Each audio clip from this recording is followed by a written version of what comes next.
Welcome to the revolution. It is a pleasure to welcome the more than 1,200 people that have registered for the Business in the Community Ireland Sustainability Revolution. This is a unique series of conversations around corporate sustainability and where is it all going. So before we get into the proceedings, can I start by thanking the 9 companies that have come on board as sponsors in this journey of conversations. And we will be talking about some of the work that we'll be doing with these companies next year, but I'll announce more of that on Thursday. So thanks particularly to these companies for being involved in this series. Next, I would like to take just a moment to go through some of the housekeeping, and I'm sure you've all know this in terms of the event being recorded. If there's anything that's not working, if you have a doubt, if you want to submit any comment, there is a Q&A box at the bottom of your screen, so that's where you will engage with our colleagues. And those of you who are very active in social media, hashtag SustRev21, and as you know, we are at BITC Ireland. So this is the first of 3 essential conversations for any business on sustainability and where is it going. So in the agenda, you will be able to see what today is all about.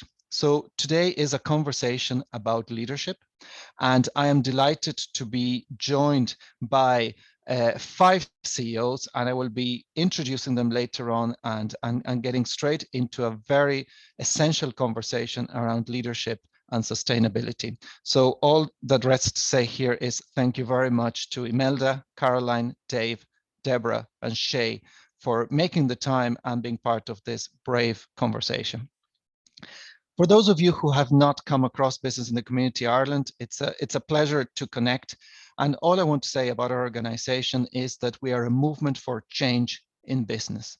We strongly believe in a nature positive, low carbon economy and a inclusive society where everyone thrives. More than 115 of Ireland's largest companies are our members, and we are also representing the voice, the collective voice of progressive business on sustainability. So enough about us, and now let's get straight into the session this morning. So let me give some foundation to the conversation I'm going to have with this exceptional business leaders right now. So where we are today, an economy that's starting to rebound from a very, very significant shock, a global pandemic. We expect the economy to grow around 15% this year, significant growth.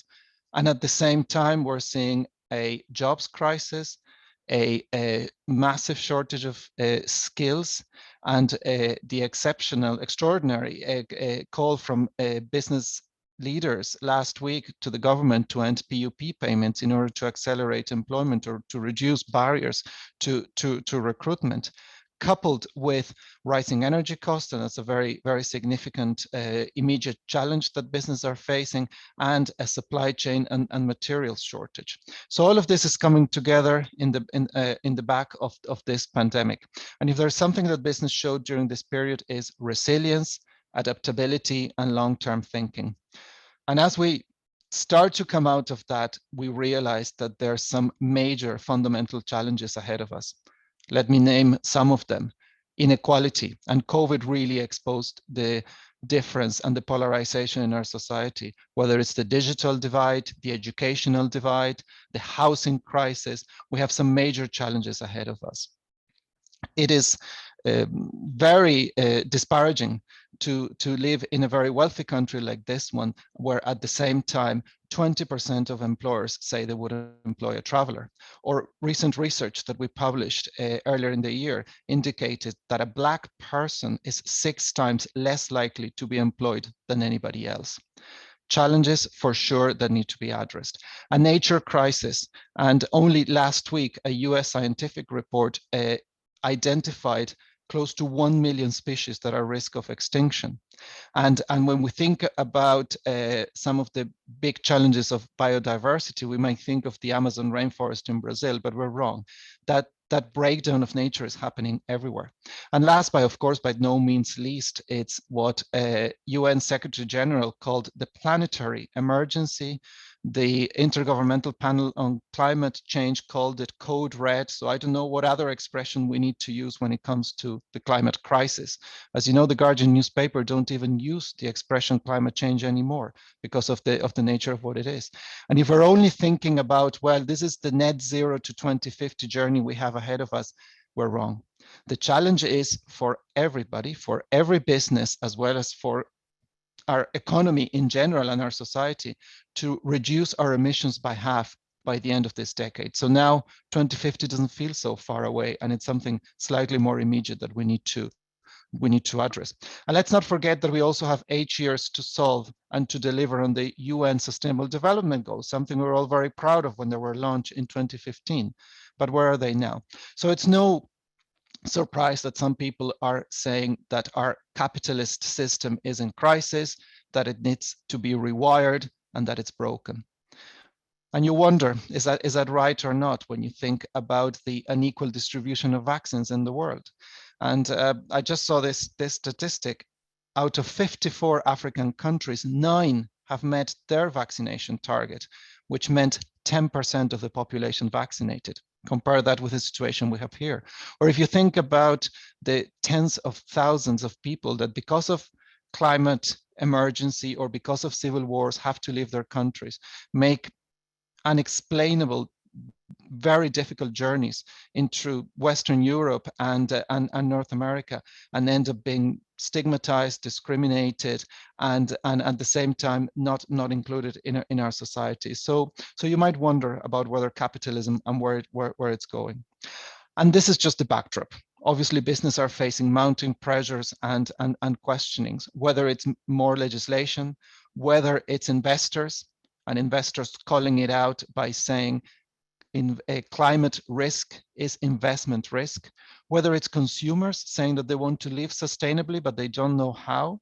Just last week, the UK Competition Markets Authority analyzed claims about green statements from businesses in that country and found that 40% of those statements were misleading. So the challenge is growing, and we know about talent, and we know about the war for talent and the challenges ahead there for business. Let me just finish with this thought.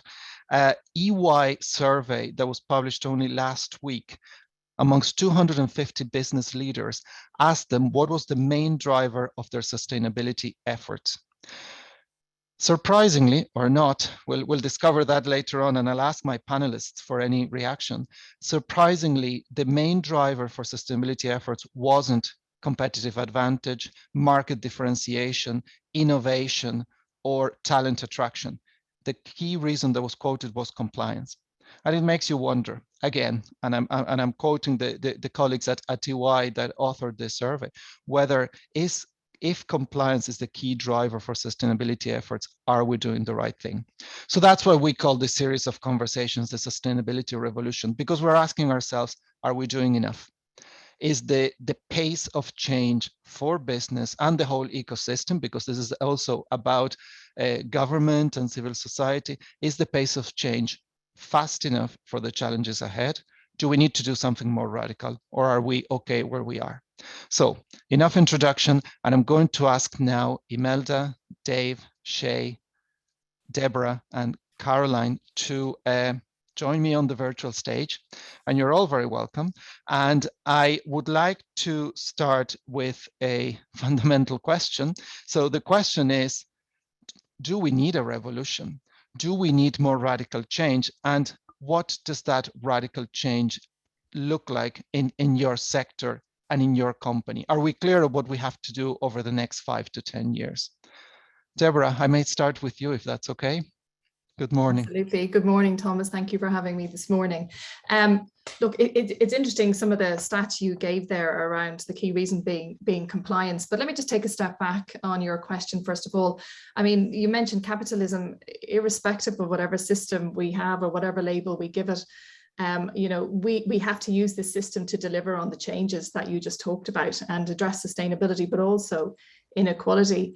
I think, to put a bit of a positive note on this, if we look back at what's happened over the last couple of years with COVID, I think we can say that our political, social, and economic system has actually dealt with the pandemic in a way that demonstrates that we actually collectively can rise to major challenges, and we can adapt to new ways of doing things. So it may take some time, but I think we can get there.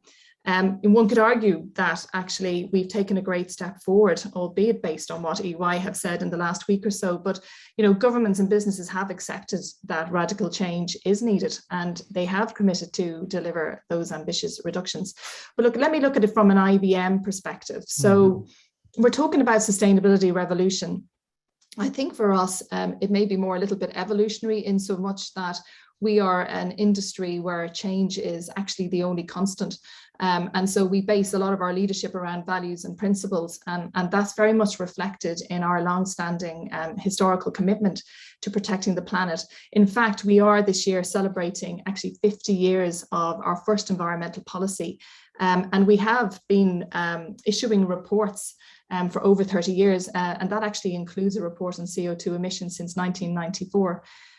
What we've also been doing is evolving those targets. So as we start to reach those targets, we're setting new targets all of the time. And we're also expanding what's in that report. So not just looking at climate, but looking at biodiversity, looking at waste, looking at supply chain. So whether it's net zero emissions, which is a target we set earlier this year, to the rollout of pollinated gardens globally, diversion of 90% of waste from landfill and incineration.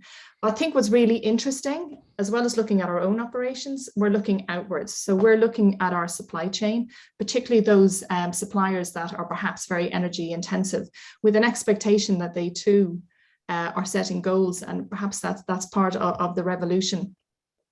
In terms of looking forward, what needs to happen over the next 5 or 10 years?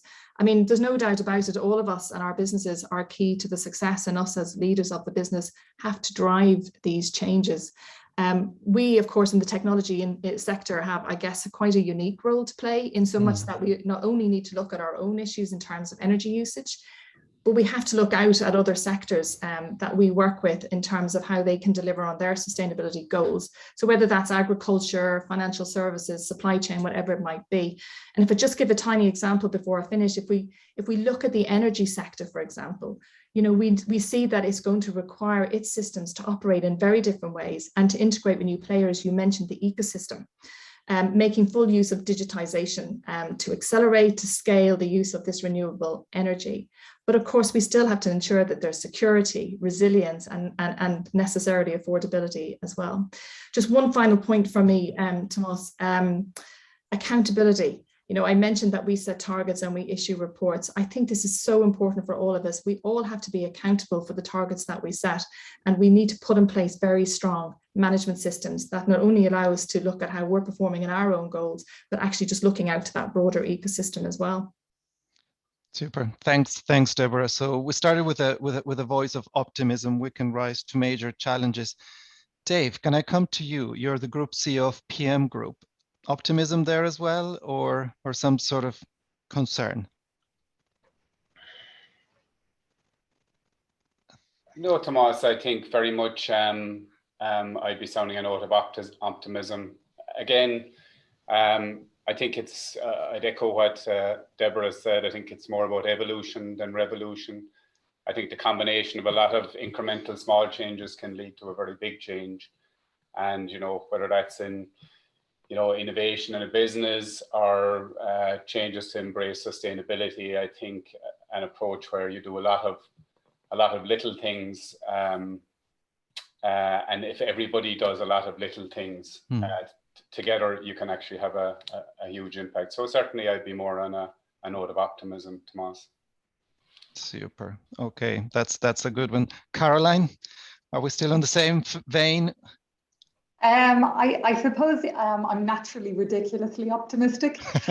So I always think, the way the pandemic was addressed, I do think Ireland performed well in trying to look after people in that. And as employers, I know there's a lot of challenges with that, but I think it was the right thing to do. And I think that was done well. I would say I think there is a requirement for a bit of radical change. I don't think revolution, I don't think destroying everything, but it's a tiny example of a bit of a radical change in our own business. We did a lot of work on our purpose and why we're here and what we're trying to achieve. And one of the key things, it was better food, better world. So as part of the better world, you know, what do we want to do? And I went into this 3-hour meeting to discuss how we were going to become climate neutral and what the cost was going to be and what the future cost was going to be and how we were going to achieve it, etc. And when I discussed it in the first 5 minutes, the whole point of the 3-hour meeting was to decide whether we were going to do it. And the radical change was, yes, we don't know the answers. We don't know the questions. We don't know the challenges, but the answer is yes. So the meeting ended after 6 minutes. Instead of spending 3 hours debating the pros and cons and the costs and this, that, and the other, we've made that decision, we're going that direction. And I think that's some of the radical change trying to get in the business. It's not perfect. You know, our scope 3 is going to be very challenging with transport and various things like that. And I can't solve all those problems and our people can't. So we do need this global effort to bring solutions to the table, as well as doing things within our own businesses. Okay, so global effort and some radical change. So still no major advocates for the revolution. Shay, can I ask you, and as managing director of BT in Ireland, what do you see? Well, I suppose, I mean, we have to be optimistic. You know, we can't. I think the danger with, I think we're all very, very aware of the impact climate change is having. You can see it every day that goes by. You can just see the physical manifestations of it in our news reels, whether it's, you know, floods, fires, you know, whatever. And I think we're all conscious, especially those who are lucky enough to be parents, to realize that, you know, we have to do something, and it has to be radical. I also think that there's, you know, when you do talk about small changes that you can make, people always say, oh, there's no point because China are doing this or America's doing that, and we're only a blip in Ireland here, and what we did, you know, unfortunately, you know, it has to be individualistic. Everybody has to realize they have to change, and they have to change as radically as possible. And I without tending towards the term greenwashing, we have to do something that's meaningful, and you have to kind of stand up for it. I mean, like, ultimately, you know, companies in business and community, we all collectively have to stand up and say we have to do something. We can't just leave it up to governments. We can't just leave it up to individuals to change. We have to, the bit, you know, a company is a relatively controlled environment in that, you know, we have employees, we have rules, we have regulations, we have governance, but we also have values, and we have to stand up for those values and decide that, you know, as an organization, we are going to do something about climate change. And, you know, BT has set some pretty aggressive targets, net zero emissions, bringing it back from 2045 to 2030. And since 2016, we reduced carbon emissions from, let's say, our operations by 57%. So, you know, we are trying to drive that. And again, at a very top level, our vision and statements of "We Connect for Good," you know, that has to mean something. It's not just a trite statement. So we are trying to drive that change and stand up for something. And that is, you know, to be a responsible organization and looking at sustainability, and create that revolution from the part of the world we can control, which is our employees. But then that also filters into our own lives as well. So yeah, urgency is required. Fair enough. Thanks, Shay. And Imelda, can I bring you on board as the CEO of Coillte? Thank you very much. I'm really going to build, I would say, on much of the input just received, and echo some of the work that we've been doing around really engaging on our purpose and our mission and how we go forward as an organisation and what steps we can take. And if I may for a moment, very often when people think about Coillte, they think about, well, Coillte, they just grow trees. Now, that is absolutely right. But actually, as an organisation, we're much more. And I'm going to take a moment to just give some backdrop and then some comments very specifically on where we are going. Today, Coillte is Ireland's largest forester. We're the largest provider of outdoor recreation space in the country. On the estate, we enable about 1/3 of Ireland's wind energy. We undertake some nature conservation projects at scale, and we also process forestry byproducts. So it would be almost easy for me to sit here and say, you know, we have sustainability sorted, our business is at the very heart of sustainability, you know, full stop. That is not it for a moment. In fact, if anything, the question on a sustainability revolution for me, I think about Coillte as an organisation that's ultimately custodian of forests on behalf of the state, on behalf of the citizens. The government, the citizens, the planet has a climate and biodiversity emergency. So we have to fundamentally think in Coillte about what can we do, what more can we do, how do we provide solutions to the climate and biodiversity emergency. It's a fact that 20 years ago, Coillte achieved a sustainable forest management accreditation, which we continue to hold today. Today, we're asking ourselves the question of how do we evolve further? What more can we do? Let's not just assume that because we do things a certain way and we get the accreditation that we can't do a lot more. The reality is that, you know, as a sector, we have a lot of heavy goods vehicles moving sawlog around the country. We have to think about all these things in a really, really broad way. And ultimately, what we have to do is to ensure in Coillte that we are taking steps to continue to evolve, to optimise Ireland's forests. I tend to use the word evolve in forestry more than revolution, on the basis that it takes us about 40 years to grow a tree, or 100 years to grow a tree, depending on the species. We've only held the Sustainable Forest Accreditation for 20 years. So that just gives a sense of how long it takes to achieve change in forestry. And against all of that backdrop of knowing how long it takes change, probably the revolutionary element for forestry, not just for Coillte, but for Ireland, is that we need to plant about 8,000 new hectares of forests a year going forward. That's a well-known and well-stated goal. And the reality is that last year, only about 25% of that target was achieved. So I think that's probably the revolutionary part of how we go forward that we have to figure out as Coillte, but also as a forestry sector in Ireland. Brilliant. Thanks, Imelda. Let's start touching on some of the topics, because Shay spoke about youth, and youth activist Greta Thunberg was talking about the corporate pledges of some of the major companies in the world, and she described them as blah blah blah. So we need to stand against those concerns as well.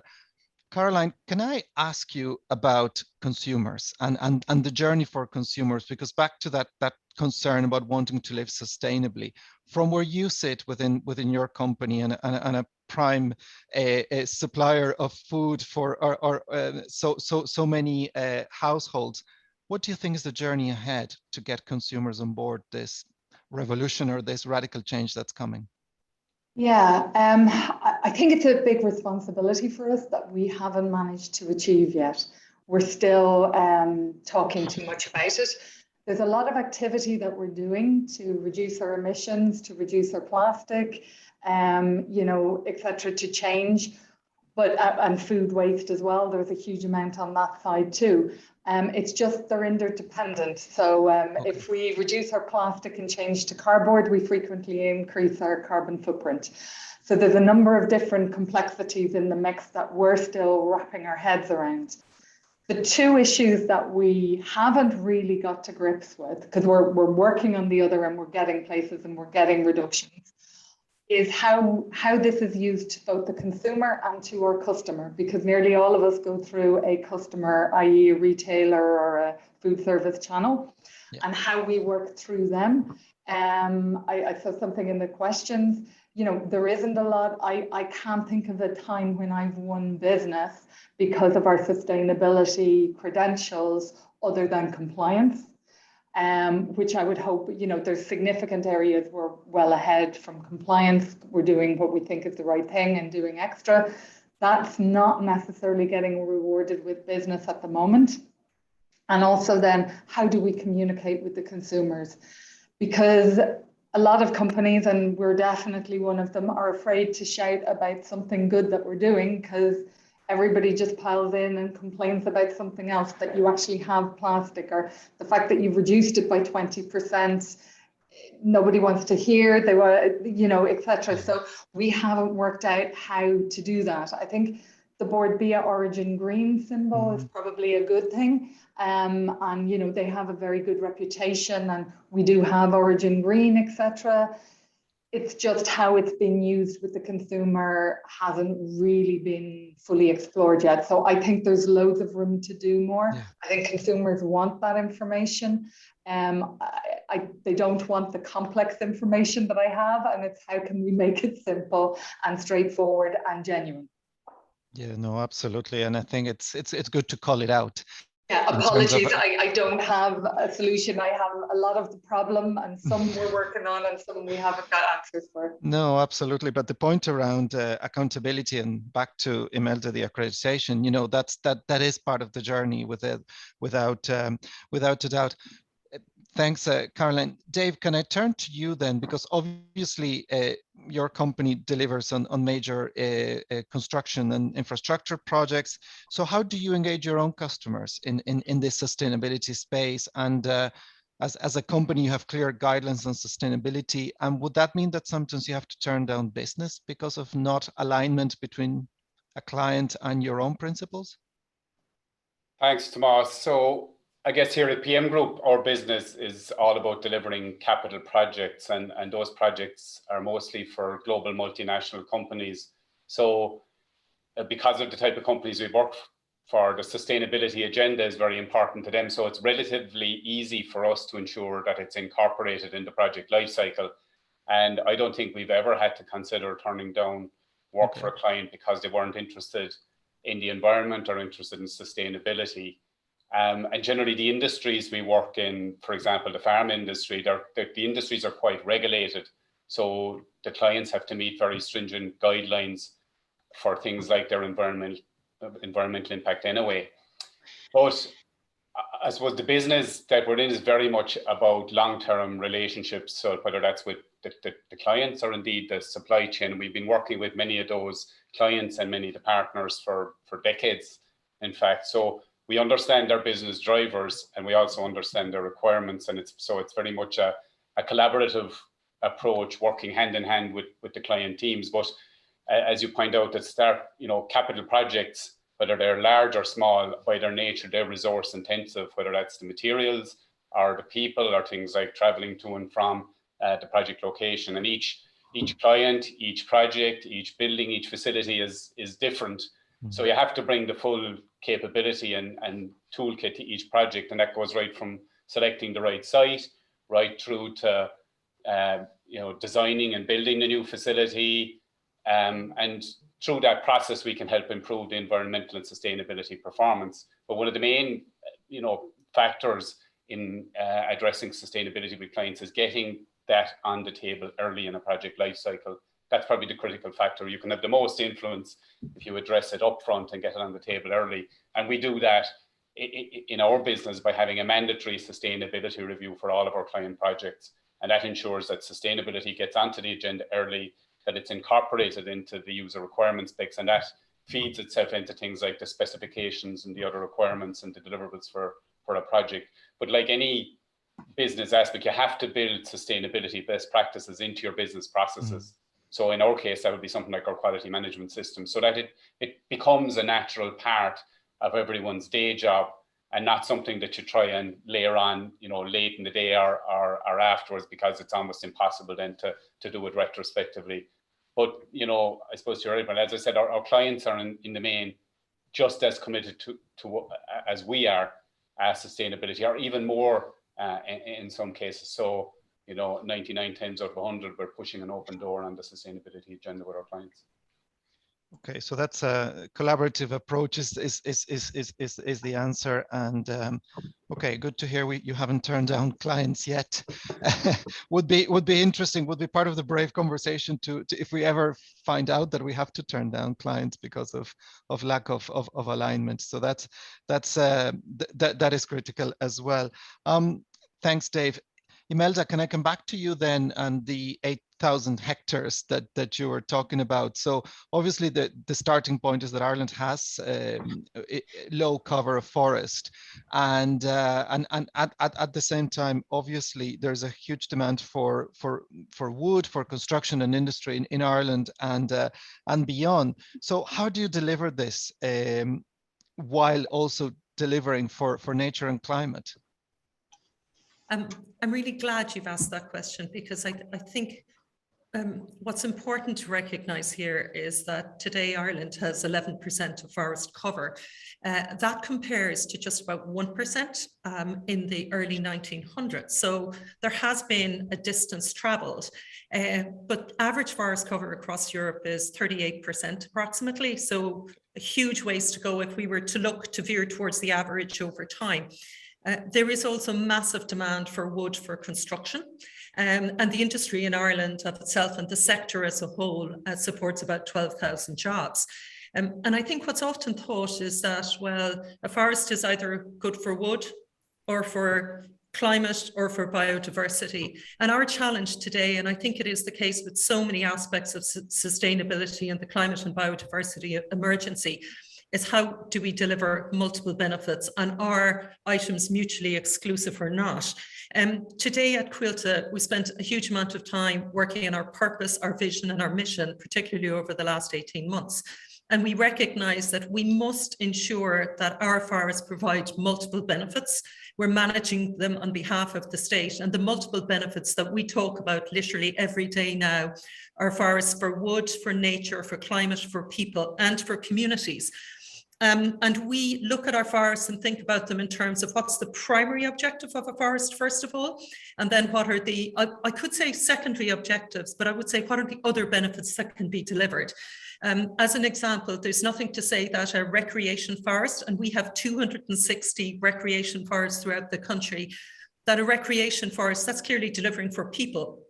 It's also delivering for nature, biodiversity, it's sequestering carbon, and it can on occasion also be delivering wood. So everything that we now think about is about achieving the right balance. We also, as we go forward, we have to think about the right trees in the right place for the right objective. And I think this is a great example of how our thinking in forestry has evolved. At one point, we spoke about the right tree. Now we talk about the right trees, because we recognize that there's no right or wrong tree. There are different trees needed potentially to support different objectives. So that's how we think about how we manage to ensure that multiple benefits are very much always delivered. Ultimately, as we go forward and those 8,000 hectares are planted on an annual basis, I would also actually point out that there are other reports out there from Coillte which suggest we need 18,000 hectares per annum planted. So let's focus on the 8 for a minute. In order to deliver that 8,000 and to make that progress that's needed, we're going to need a combination of policy enablers.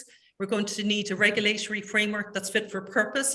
And when I say that, I want to be very clear, a fit for purpose regulatory framework must adhere to all the EU regulation that exists. It just needs to be a manageable framework as well in terms of how people navigate it. I think society needs to recognise and understand that this is all about balance and multiple benefits can be delivered. You know, wood ultimately is needed. So if I go back to the very start of your question, it's needed, and it is not mutually exclusive to carbon and climate. It's actually entirely complementary. If we take wood for a moment, it sequesters carbon as it grows. It's locked in, carbon is locked in when we move it to become a long life woody product. And ultimately wood of itself can displace more carbon heavy products for instance, in building. So we need to think about wood positively, but we also need to think about and engage in the fact that multiple benefits can be delivered from all forests. I guess, I know there was a question earlier as to whether people were optimistic. I need to say on the 8,000 hectares, I am absolutely optimistic. I think it is a huge challenge. But fundamentally, I've always believed that if you take steps forward every single day, it's amazing where you can get to. So I believe we'll get there, but a lot to do. Okay, so the key word there, I would say, it's balance then, Yes. and I think that's important. Okay, well let's leave climate and nature aside for a second, and now let's talk about people, because that's another fundamental challenge we face. Deborah, I might start with you again on this section, and I want to talk about technology, and technology has amazing applications, makes our life easier. You were talking about how technology will enable change in some sectors when it comes to the climate crisis we're facing. Sometimes it can have undesired effects, and I know during the Black Lives Matter movement, there was a lot of concern about facial recognition technology. It can skew against Black people, for instance, and that was proven. And obviously, your company made a statement around that. So again, in terms of balancing the great opportunity of technology and its societal effects, do you see that becoming more of an issue in your company and in your sector? Yeah, so great question, Thomas. Thank you. Look, from an IBM perspective, it's no surprise when we talk about our environmental footprint, for example, that we are looking to do that to achieve our targets through application of disruptive technologies, and that's the space that we're in. But finding the balance, as you say, between new technologies and potential societal harm is all about recognizing that trust is at the heart of effectively our company's license to operate. And if we look back over our 100-year history, we effectively have earned the trust through the policies we put in place, the programs, the work that we do with our clients, and of course by advocating for what we call responsible use of technology throughout our history. Now, technology has, as you say, two sides. So there is the potential for good, but there is also the risk of the bad. And artificial intelligence, in fact, any data-intensive applications generally have really brought this into focus over the past few years.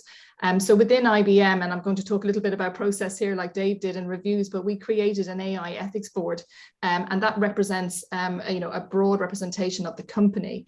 And we put that board together to set direction and to drive governance and decision makers around artificial intelligence work. Back in 2018, we actually put in place 3 principles on trust and transparency, specifically around data and AI. The first one was the purpose of artificial intelligence is to augment human intelligence, not to replace it. The second one is that data and insights belong to their creator. And then the third one relating to new technology, including AI systems, they must be transparent and they must be explainable. Since then, the AI Ethics Board has been focused, as you can imagine, on operationalizing those principles and putting governance in place to help our teams do the right thing or make the right decisions on the ground every day. But it was actually that AI ethics board that guided IBM's decision to stop offering, researching, or in fact developing facial recognition software. Because whilst that particular software may be helpful and have benign applications, I mean, for example, we all recognize it when we're boarding airplanes, or at least when we used to board airplanes, to help you kind of quickly on an easy lock your mobile phone. We all do that multiple times a day. And, you know, for businesses, efficiently controlling access to facilities and so on. But there are other uses around facial recognition specifically that can run counter to our society interests and values. So you're right. In fact, just last year, our CEO, Arvind Krishna, shared that IBM would stop offering this particular facial recognition software for mass surveillance or racial profiling. And to your point, that was on the back of the killing of George Floyd in the US. But we have gone on to suggest that we put even tighter restrictions in place on specific end users, particularly when it's being employed to look at one-to-many matching, as opposed to some of those benign applications I described in the one-to-one. It's interesting if we just look at it from a European perspective. The Commission's draft AI regulation is currently being debated right now. And amongst other issues, they will actually talk about the application of facial recognition in policing. And as you can imagine, some will argue for it in certain circumstances, and for others, they will be totally against it. But just as another example, you know, artificial intelligence can also bring other great benefits. For example, you know, in tackling something like human trafficking, which is a massive issue that we talk about as well.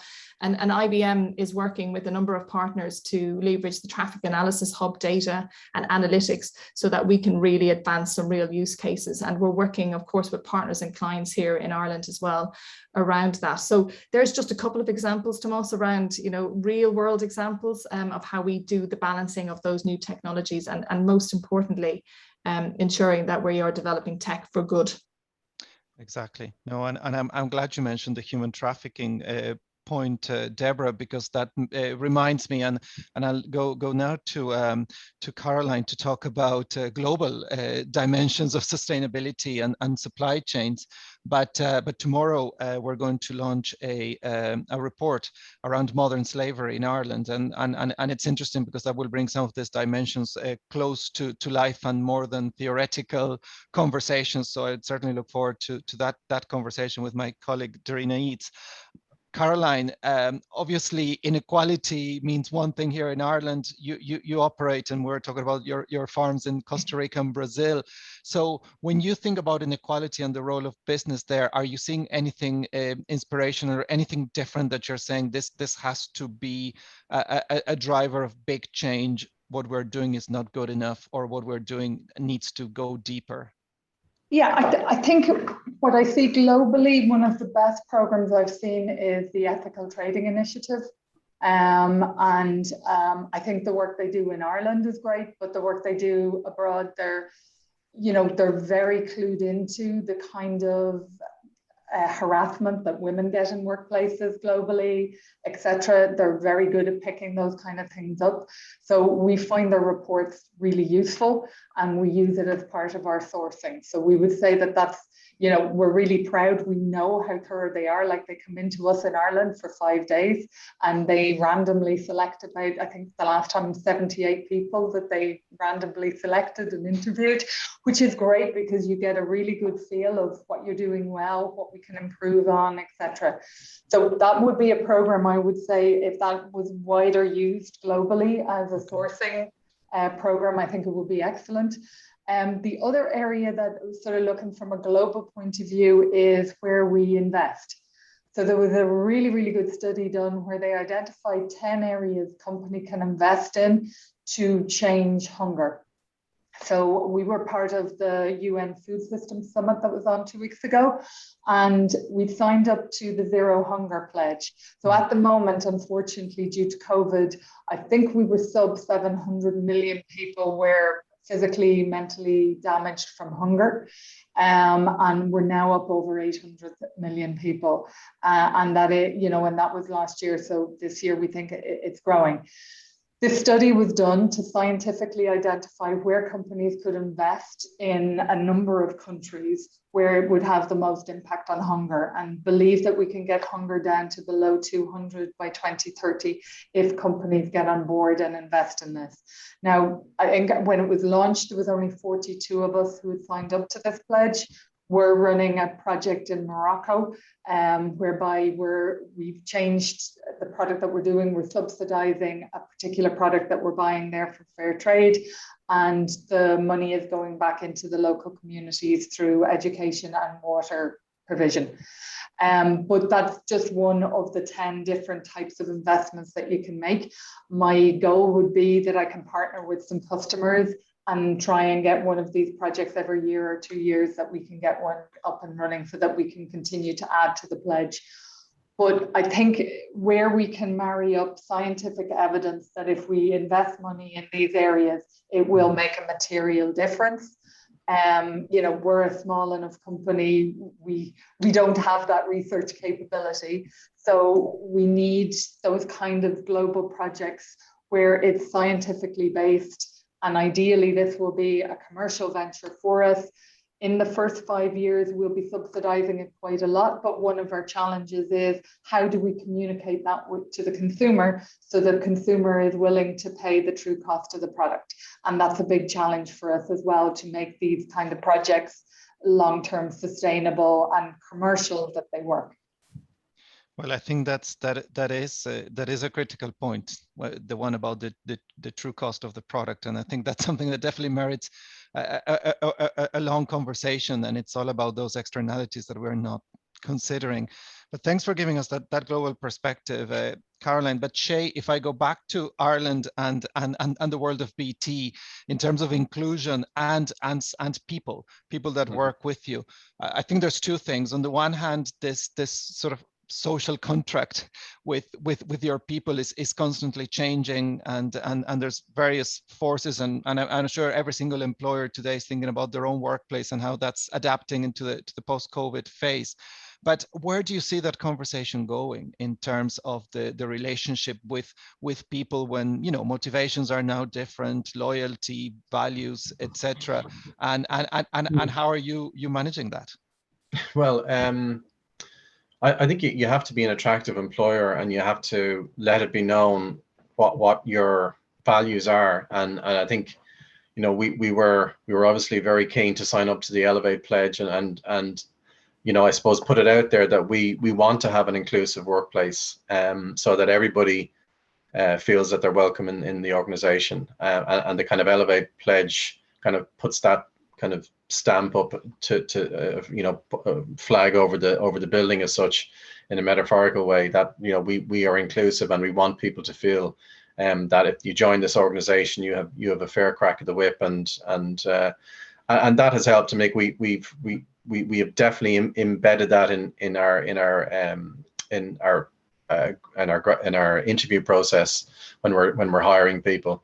And then I suppose making sure that we have an environment here where people can volunteer and give more than just, yes, I mean, like, obviously you're paid to do the day job, and that's important to serve our customers, and keep the business going, but ultimately that there's something else, that you know, there's a focus on social justice, there's a focus on sustainability in our competency frameworks, but also then that you know, our focus on our employees volunteering for activities such as helping in the EPIC program to train those who are, you know, coming into the country and trying to get a start in life, and helping them, giving them a hand up rather than a hand out, and also working closely with DCU on their access to the workplace, access scholarships as well.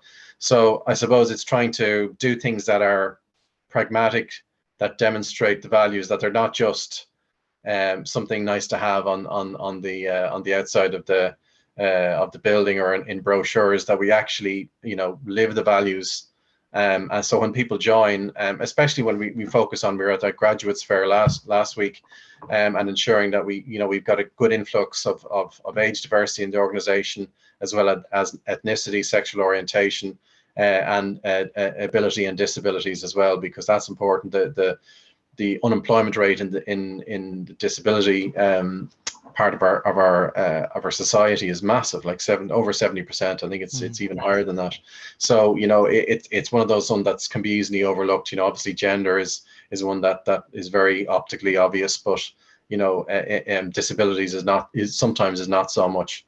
So I suppose it's living the values and standing up for something, and then embedding it into the frameworks. And, you know, again, going through the working responsibly. It's our second audit, and it was pretty intense, but very good. In fact, I think certainly was challenged us even more than the last audit, to really start thinking: are we embedding these values? Are we living the values? Are we ensuring that they're part of all of our processes? And you know, ISO processes 27,000, 14,000, 19,001, all of those things. As well as ensuring that, you know, our procurement processes, our sourcing processes are also embedding that, so that we also make sure that we're getting, you know, ethically sourced partners and suppliers into our base as well.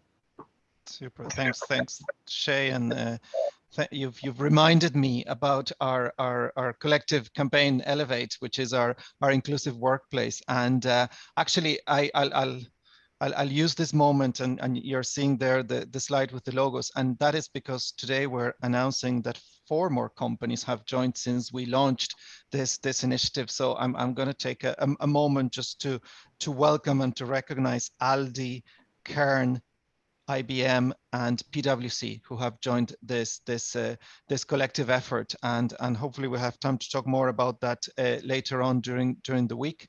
And also in relation to our other collective initiative, which is the low carbon pledge, we are welcoming 3 new companies that have signed up, and they are AXA, Air, and EY. So all in all, we have now 68 companies signed up to the low carbon pledge and 49 to the inclusive workplace pledge. So anybody feeling like signing up right now, it would make us really happy to have the lucky number 50. But thanks, Shay, again, also for the reference to our EPIC program and the work we're doing there on migrants and asylum seekers and refugees. So we have 10 minutes left, and I'm very conscious that my esteemed panelists have few other questions ahead of them. So we might do something radical and just maybe select 1 or 2 instead of all of them, because otherwise we're going to exhaust everybody. But I would like to get a few contributions. Imelda, I might start with you, and that is around the mandate for change that's ahead of us, but the need to include those that are not in this virtual room. So how do we make more mainstream this sustainability conversation in your view? What is required? I think I would start by saying the conversation has had a lot of the same voices over the last number of years. I do think that's changing, but to have more mainstream engagement, I think we need organizations, individuals, and society to see sustainability as much more of an opportunity, and the green agenda as an opportunity rather than a challenge. And by doing that, fundamentally, I believe we will start to get people focused on taking the first steps on the journey. And if I may for a moment, I became involved in sustainability 10 years ago when I moved to China and was CFO and head of sustainability for an electronic supply chain company. I certainly didn't have all of the answers. We didn't have an unending budget. We appointed an internal team and started asking ourselves the hard questions. And I'm struck by some of the conversation here today. Some of the hard questions were around the carbon footprint and environmental impact of the entire supply chain that we were looking at. Equally, the conditions that Chinese workers were experiencing right throughout the supply chain, it was incredibly important to us. And 10 years on, one of that team, which I think is absolutely incredible because he started on the journey, has been identified by the United Nations as a pioneer in terms of the SDG circular economy. And I think that's a great example of when you start on the journey and you want to learn and evolve, you can actually figure out how to go forward.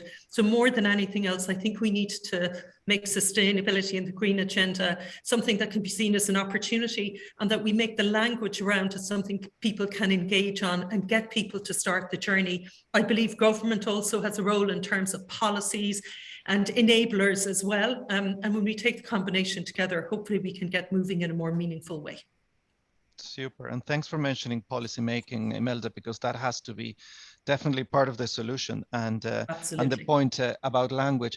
And staying on the mainstreaming, Dave, if I can ask you, we're all large companies here, and we keep on saying the SMEs are not here, and they're a significant part of our economy. So any thoughts about how do we engage that very broad constituency, which is suppliers, contractors that make the fabric at the end of the day of employment and industry in this country?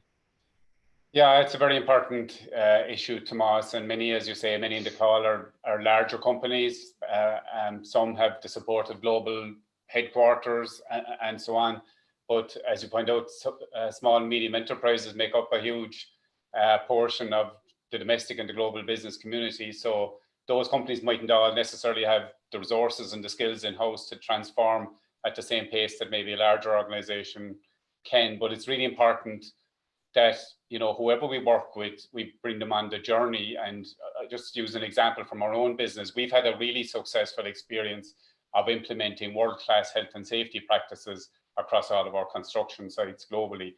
And we work very closely in that regard with a lot of supply chain partners, trade partners, equipment suppliers, and so on. And a lot of them are medium and smaller suppliers and contractors, but they've all come on board to ensure excellent safety practices are implemented on the sites. And we've been told repeatedly from them that we've helped them to raise the bar on safety within, you know, those smaller businesses that work with us. And I think we can take a similar approach with the responsible business agenda, but you have to try and make it easy for SMEs to implement the same good practices. And I think we can do that by partnering with them, sharing our policies, our practices and our learnings, and not, you know, I don't think it's the right approach to exclude them from, for example, preferred supplier list. I know there's a question in there in the chat about that, just because they don't meet 100% of the criteria. It's very hard for them, but rather than forcing them down the road, try and bring them on the journey with us, help them set achievable targets.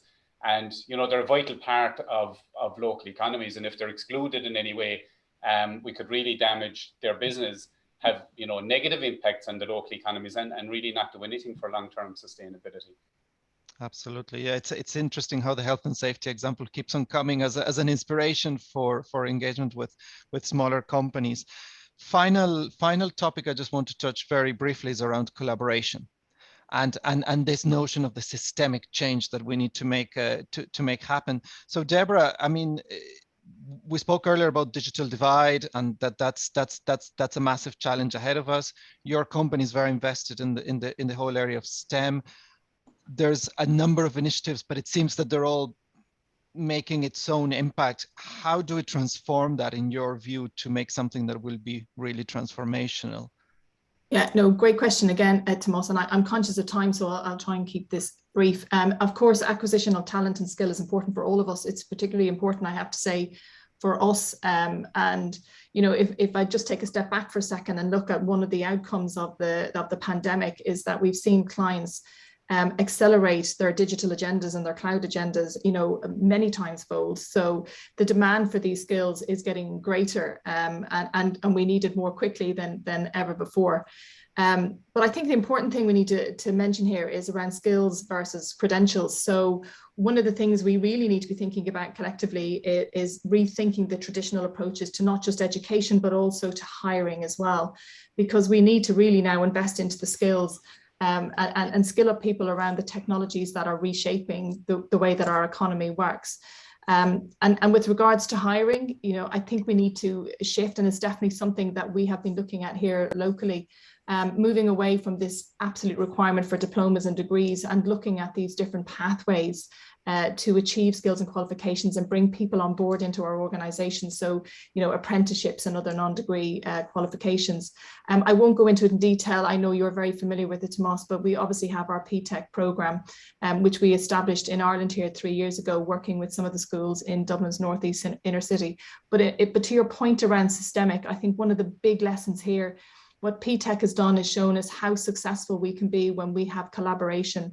And in this particular instance with PTech, it's the collaboration with the Department of Education, the Department of the Taoiseach, NEIC, National College of Ireland, and the industry partners that we work with. Because without all of those partners working together, we wouldn't be able to bring these children on this journey. And very importantly, if I think back to when we started this, there was a view that we would never be able to get PTech recognised as a formal qualification, and this year it did actually gain level 6 qualification. So that for me signals that there is beginning to be a change in the systemic piece.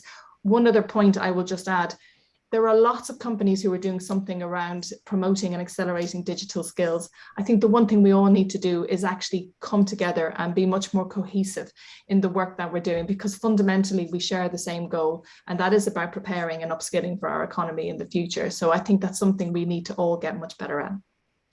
Without a doubt.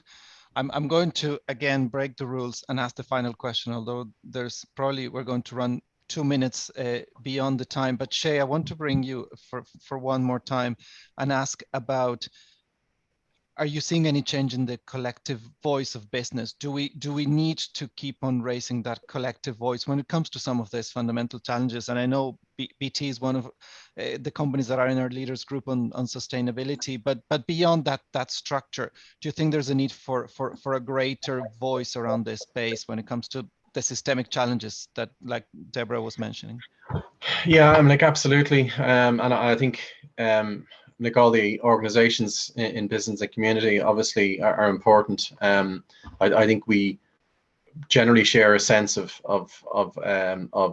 social awareness and what we need to do. But I think the more people can sign up to the Elevate Pledge and look at the sustainability within our competency frameworks as well, I think it just gets us all on the one page. And more importantly, you know, there's a collective sense of responsibility. But also when you have a shared values with organizations, I think the momentum from that will encourage more people to join and encourage those who are in business and community to get into the carbon emission pledges, zero carbon emission pledges, as well as the sustainability frameworks, as well as Elevate. So I think we've a collective responsibility to join with each other and really demonstrate and live the values that are so important for this particular topic today. Super, thanks so much. And I'm going to bring this to a close. Just let me say first, there's a number of excellent questions in the chat. Some of you alluded to them. My colleague Linda O'Sullivan has been furiously answering some of those, and others will be answering directly to those who asked the questions. I just want to summarize a few words that really struck me during this conversation. So a lot of sense about evolution more so than revolution, but within that, a strong sense of accountability. Several of you spoke about accreditation. I was surprised that several of you also spoke about purpose, which I think it's really critical. Process, sustainability reviews, best practice, scientifically based research. And I think to me, those are some of the key words of what's coming up in this conversation. Before I close, there's still time to register for tomorrow and Thursday session, and that should be really exciting. My colleagues, Dorina Eads and Johnny Meehan, will be taking the lead on that. One more thanks to our sponsors, and I'm going to close with one of the lines that I really liked, and that's from Shay. He said, facing some of these challenges, we have to do something and we have to stand to our values. So I hope that's a good way of summarizing. And thank you very much for today and looking forward to tomorrow and Thursday. Have a great rest of the day. Thank you.